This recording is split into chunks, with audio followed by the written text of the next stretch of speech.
అవని ఇంట్లో ఉన్న పని మనిషి కాంతమ్మతో ఇలా మాట్లాడుతూ ఉంటుంది. కాంతమ్మ, రేపటి నుంచి నువ్వు పనిలోకి రావద్దు. నేనే ఇంటి పని మొత్తం చేసుకుంటాను. మా ఇంట్లో పని లేదని నువ్వేం బాధపడొద్దు. నీకు వేరే ఇల్లు అప్పచెప్పే నిన్ను పనిలో నుంచి తీసేస్తున్నాను. మరేం పర్వాలేదమ్మా, మీరు చాలా తెలివైన వాళ్ళని నేను ముందు రోజే చెప్పానుగా. నన్ను ఏదో ఒక రోజు తీసేస్తారని తెలిసే ఇంకో 4-5 ఇల్లు మాట్లాడే పెట్టుకున్నాను. ఆ 4-5 ఇళ్లతో పాటు నేను చెప్పిన ఇంటికి కూడా వెళ్ళమ్మా. ఇంకొంచెం డబ్బులు ఎక్కువ ఇస్తారు. నాకేమీ అవసరం లేదులేమ్మా అంటూ అక్కడి నుంచి వెళ్ళిపోతుంది కాంతం. ఏంటమ్మా అవని, పొద్దున్నే కాంతంతో గొడవ పడుతున్నావు? ఏమైంది? అదంత కోపంగా వెళ్ళిపోతుంది. అత్తయ్య, ఆ కాంతమ్మ ఇంట్లో పని సరిగా చేయదు. దానికి తోడు మన ఇంట్లో జరుగుతున్నవన్నీ కూడా పక్కింటి అలకెళ్ళి చెబుతుందట. వాళ్ళేవో నా ముఖం మీద అడుగుతున్నారు. ఏమడుగుతున్నారమ్మా? ఏం జరిగిందని మన ఇంటి గురించి? మీ అబ్బాయి గారికి ఉద్యోగం పోయింది కదా అత్తయ్య. ఉద్యోగం లేకుండా డబ్బులు వీళ్ళకి ఎక్కడి నుంచి వస్తున్నాయో, వడ్డీల వ్యాపారం చేస్తున్నా డబ్బు చాలా ఉందని ఇష్టం వచ్చినట్టు మాట్లాడుతుందంట. ఆ మాట వినగానే అత్తగారు అనసూయ చాలా ఆశ్చర్యపోతారు, కంగారు పడతారు. వామ్మో, ఇంక మన గురించి ఎన్నెన్ని మాటలు చెప్పిందోనంటూ కోడల్ని అడుగుతుంది. కోడలు తన గురించి తెలిసిన నిజాలన్నీ చెప్పడంతో ఆమె మరింత కంగారు పడిపోతుంది. వామో, ఇట్టాంటి వాళ్ళతో మనం జాగ్రత్తగా ఉండాలి అని అంటుంది. ఇక ఆ రోజు నుంచి కోడలే అన్ని పనులు చేసుకుంటూ ఇంటి మొత్తాన్ని చక్కబెడుతూ ఉంటుంది. అలా రోజులు గడుస్తూ ఉంటాయి. ఒకరోజు అవని భర్త సురేష్ చాలా బాధగా ఇంటికొస్తాడు. ఎందుకండి మీరు అంత బాధపడుతున్నారు? ఉద్యోగం రాకపోతే ఏంటి? మీకున్న తెలివితేటలతో మీరేదైనా వ్యాపారం చేసుకోవచ్చు. అందరూ ఉద్యోగం చేసే బ్రతుకుతున్నారా? వ్యాపారంలో ఉద్యోగం కంటే కూడా ఎక్కువ సంపాదించుకోవచ్చు. నోటి మాట కదా, చాలా సులువుగా మాట్లాడుతున్నావు. లేదండి, నోటి మాట కాదు, నేను ఉన్నదే చెప్తున్నానండి. నా దగ్గర వ్యాపారానికి సంబంధించిన ఆలోచనలు చాలా ఉన్నాయి. దానికి పెట్టుబడి కూడా చాలా తక్కువ అవుతుంది. ఏంటో చెప్పు అని అంటాడు సురేష్. ఆ మాటలకు ఒక సలహా చెప్తుంది అవని. కొవ్వొత్తుల తయారీ మెషిన్ ఒకటి తెచ్చుకున్నామంటే చాలండి. నాకు తెలిసిన వాళ్ళున్నారు. వాళ్ళు ఎలా తయారు చేయాలి ఏంటనేది అన్నీ చెప్తారు. ఖర్చు చాలా తక్కువే అవుతుంది. ఒకవేళ మనం సరుకుని సరాసరి వాళ్ళకి అమ్మినా మనకి ఎలాంటి నష్టం ఉండదు. లేదా మనమే అమ్ముకున్నా కూడా ఎలాంటి నష్టము రాదు. ఆ మాటలకి సురేష్ సరి అని చెప్తాడు. 2 రోజుల్లో డబ్బులు చూసుకుని కొవ్వొత్తులు తయారు చేసే మిషన్ ఒకటి తీసుకొస్తాడు. ఇక ఇంట్లోనే కొవ్వొత్తులు తయారు చేయటం మొదలు పెడతాడు. ఇక వాటిని తీసుకెళ్లటానికి సరాసరి మనుషులు రావటం వాళ్ళకి పెద్ద శ్రమగా అనిపించదు. వాళ్ళు వాటి నుంచి నెలకి 50,000 రూపాయల నుంచి 60,000 రూపాయలు లాభం పొందుతూ ఉంటారు. అలా డబ్బులు బాగా సంపాదిస్తూ ఉంటారు. రోజులు గడుస్తూ ఉంటాయి. సురేష్కి ఉద్యోగం వస్తుంది. అప్పుడు అతను ఆలోచనలో పడతాడు. ఉద్యోగానికి వెళ్లాలా లేదా చేస్తున్న కొవ్వొత్తుల వ్యాపారాన్ని కొనసాగించుకోవాలా అని ఆలోచిస్తూ ఉంటాడు. ఈ విషయంలో నేను అవని సలహా తీసుకుంటాను. ఎందుకంటే తను పల్లెటూరు అమ్మాయి అయినా చాలా తెలివైన అమ్మాయి. అందుకే నేను ఆమె సలహా తీసుకోవాలనుకుంటున్నాను అని భావించి అవని దగ్గరికి వెళ్లి తన ఉద్యోగం గురించి చెప్తాడు. ఆ మాటలు విన్న అవని చాలా సంతోషపడుతుంది. ఏవండి, ఇంకా ఎందుకు ఆలోచించడం? సంతోషంగా ఉద్యోగంలో చేరిపోండి. నేను ఉద్యోగంలో చేరితే మరిక్కడ వ్యాపారం సంగతేంటవని? వ్యాపారం చూసుకోవడానికి ఇంట్లో మీ ముగ్గురు ఉన్నాం. మీరు దీని గురించి బాధపడాల్సిన అవసరమే లేదు.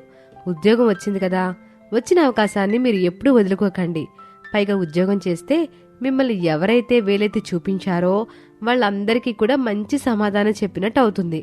ఇక ఆ మాటలన్నీ విన్న మామగారు, బాగా చెప్పావమ్మా అవని, నీ ఆలోచన చాలా బాగుంది. నువ్వేదైనా ముందు వెనక ఆలోచించి బాగా మాట్లాడతావు. ఇంత జ్ఞానం నీకెక్కడి నుంచొచ్చింది అంటూ ఆమెని పొగుడుతాడు. అవని నవ్వుకుంటూ అక్కడి నుంచి వెళ్ళిపోతుంది. ఇలాగే రోజులు గడుస్తూ ఉన్నాయి. సురేష్ ఉద్యోగంలో చేరి ఉద్యోగం చేసుకుంటూ ఉంటాడు. ఇంటి దగ్గర వ్యాపారం అత్తమామలతో అవని చూసుకుంటూ ఉంటుంది. ఈ విధంగా ఇంట్లో సంపాదన మరియు భర్త సంపాదనతో డబ్బుకి వాళ్ళకి ఎలాంటి లోటు ఉండదు. సరిగ్గా వారం రోజుల తర్వాత కుటుంబం అంతా ఒక ఫంక్షన్కి వెళ్లాల్సి ఉంటుంది.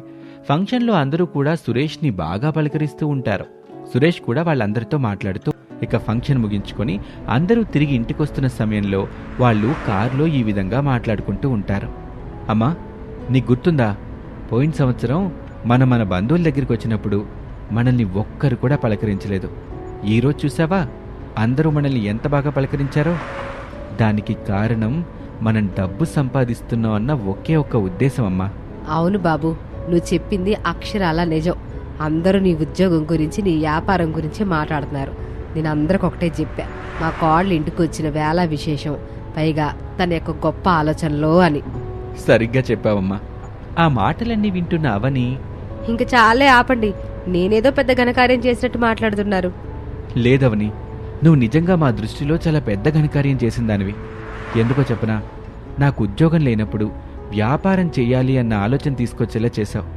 అంతటితో ఆగకుండా ఏ వ్యాపారం అయితే లాభంగా ఉంటుందో అదే చూపించావు. ఉద్యోగం వచ్చినప్పుడు ఉద్యోగం చెయ్యమని సలహా ఇచ్చావు. ఇవన్నీ కూడా నీ తెలివితేటలతోనే నేను చేశాను. నేను గనక సొంత ఆలోచన తీసుకుంటే నేను వ్యాపారం చేసేవాణ్ణి కాదు. ఉద్యోగం కోసం ఇంకా తిరుగుతూ ఉండేవాణ్ణి. అలా తిరిగి తిరిగి ఎంత సమయం అయినా వృధా చేసుకునేవాణ్ణి. అవునమ్మా, వాడు చెప్పింది అక్షరాల నిజం. వీడసలు పెద్ద మొద్దు. ఏం చేస్తాడో ఎప్పుడు అట్టా చేస్తాడో ఆడికి తెలియదు. అట్టాంటాడిప్పుడు ఈ స్థాయిలో ఉండటాన్ని నేనస్సలు ఊహించలేకపోతున్నానమ్మా. వాడి జీవితంలో నువ్వు భలే వెలుగులు నింపావు తల్లి. అలా మాట్లాడుకుంటూ ఉండగా వాళ్ళ ఇల్లు రానే వస్తుంది. వాళ్ళందరూ ఇంట్లోకి సంతోషంగా వెళ్తారు. అలా వాళ్ళు డబ్బు సంపాదిస్తూ ఉండగా అత్తగారు ఇష్టం వచ్చినట్టుగా ఇంట్లోకి సామాన్లన్నీ కొంటూ ఉంటారు. ఫ్రిడ్జు, ఏసీ, కూలర్, కొత్త టీవీ, ఇలా అన్నీ డబ్బు ఖర్చు పెడుతూ ఉంటుంది. అది ఏమాత్రం అవనికి నచ్చేది కాదు. అత్తగారికి అర్థమయ్యేలా చెప్పాలి అని అనుకుని నిర్ణయించుకుంటుంది. ఒకరోజు అత్తగారితో ఇలా అంటుంది, అత్తయ్య, ఏసీ ఫ్రిడ్జ్లు ఎక్కువ రేట్లు అయిపోయాయంట అత్తయ్య. మీరు ముందుగా వాటిని తీసుకుని చాలా మంచి పని చేశారు. మరి మీ అత్తయ్య అంటే ఏమనుకున్నావు? నీ అంత కాకపోయినా నాకు కూడా కొంచెం జ్ఞానం ఉందిలమ్మా, అందుకే ఇట్ట చేశా. జ్ఞానం ఉంటే మీరు ఇలాంటివి అనవసరంగా కొనరత్తయ్య. ఏదైనా బంగారం లాంటివి కొనుక్కుని పెట్టుకుంటారు. ఇప్పుడు బంగారం రేటు చాలా తక్కువగా ఉంది. ఇలాంటి టైంలో బంగారం చేయించుకుంటే బాగా రేటు వచ్చినప్పుడు మన అవసరాలకి అది ఉపయోగపడుతుంది. అసలు నాకు ఈ ఆలోచన రాలేదమ్మా. నువ్వు చెప్పినట్టుగానే బంగారం కొని పక్కన పెట్టుకోవాలి. అదేదో ఒక రోజు మనకు బాగా ఉపయోగపడుద్ది. అయితే రేపే వెళ్ళి కొనుక్కుందాం అత్తయ్య, లేదంటే మీరు ఆ డబ్బులు కూడా ఏదో ఒక దానికి ఖర్చు పెట్టేస్తారు. అందుకు ఆమె నవ్వుకుంటుంది. ఇక ఆ తర్వాత రోజు ఇద్దరు కూడా బంగారం దుకాణానికి వెళ్ళి వాళ్ళకి కావాల్సిన దానికంటే కొంచెం ఎక్కువ బంగారమే తీసుకుంటారు. వాళ్ళలా బంగారం తీసుకున్న వారం రోజుల్లోనే టీవీలో వార్తలొస్తూ ఉంటాయి. ఆకాశానికి అంటిన పసిడి ధరలు, సామాన్యుడు కొనలేని పరిస్థితి. అసలే పెళ్లిళ్ల సీజన్ కావటంతో అందరూ ఆందోళన చెందుతున్నారు. రానున్న రోజుల్లో పసిడి విలువ మరింతగా పెరుగుతుందని ప్రజలు వాపోతున్నారు. ఆ వార్తను టీవీలో చూసిన అత్తగారు అవని దగ్గరికి పరిగెత్తుకుంటూ వెళ్లి జరిగిన విషయం చెప్తుంది. మనం మంచి పని చేసాం అత్తయ్య, లేదంటే చాలా ఇబ్బంది పడేవాళ్ళం. అవని, అసలు నీకు బుర్ర నిండా తెలివితేటలేనమ్మా. మీరేదో నన్ను పొగడాలని పొగుడుతున్నారు అత్తయ్య. నిజానికి నాకున్నది తెలివితేటలు కాదు, ముందు జాగ్రత్త అంతే. దాన్ని అందరూ తెలివితేటలు అంటున్నారు అని నవ్వుతూ సమాధానం చెప్పి వెళ్ళిపోతుంది అవని. అలా రోజులు గడుస్తూ ఉన్నాయి.